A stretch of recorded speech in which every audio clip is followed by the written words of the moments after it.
the UAE will attract the most millionaires globally in 2024. Yes, the money is moving and it's moving to the UAE. Henley & Partners annual publications follows wealth and investment migration trends, and they feature exclusive millionaire migration data. And today we're looking at the top 10 countries for millionaire inflow. And this following data set represents the top 10 countries globally in terms of projected net inflow of millionaires this year.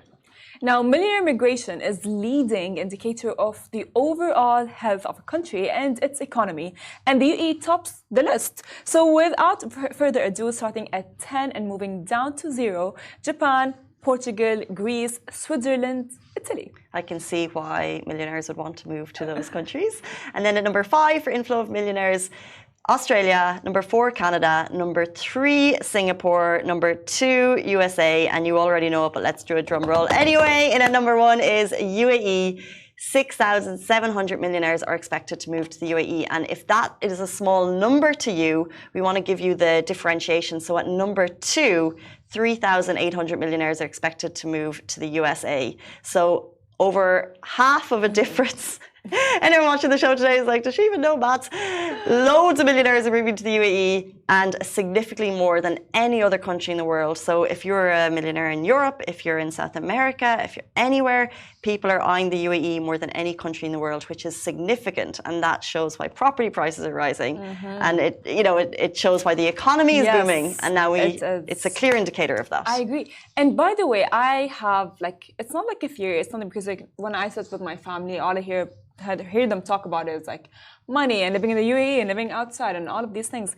So I think that millionaires, as if I was a millionaire, I would actually come to the UAE because I'm not going to be paying taxes. And that would be like a win-win situation for me, and which would be really good. Like if let's say I am American and I would not invest all of my money in the United States because I'm going to be having to pay tax and so on. And the UAE, by the way, allows you to do everything. Yeah.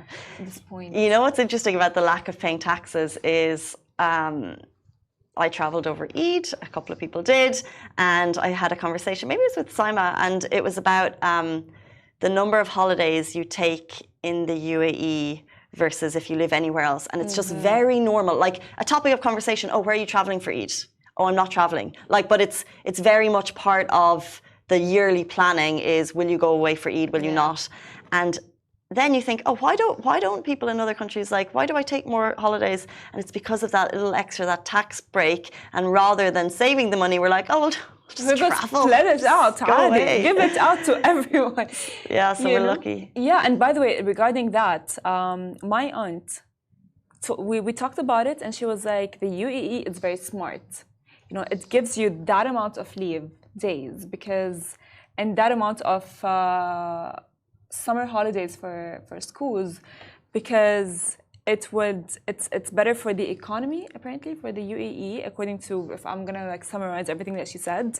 And I when she was talking about it, I was mind blown. I was like, wow, the UAE is really smart, and that's how the UAE keeps on improving economically and financially, and as well in a tourist way. And it's just wow, UAE, I wish I was as smart as UAE. So what you're saying is if we're off, we'll spend more money if we're on holidays. Well, then therefore, I wonder if they'd move the school holidays at summer to December, and then you'd really stay in the country, because what you see is a massive exodus of people in the summer. Yeah.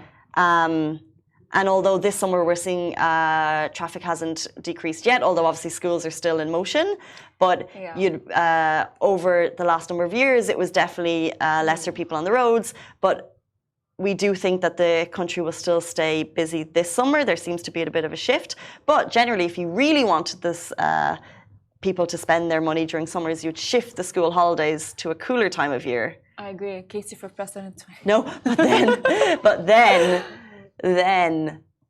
kids would actually be going to school in 50-degree heat, and that would not work.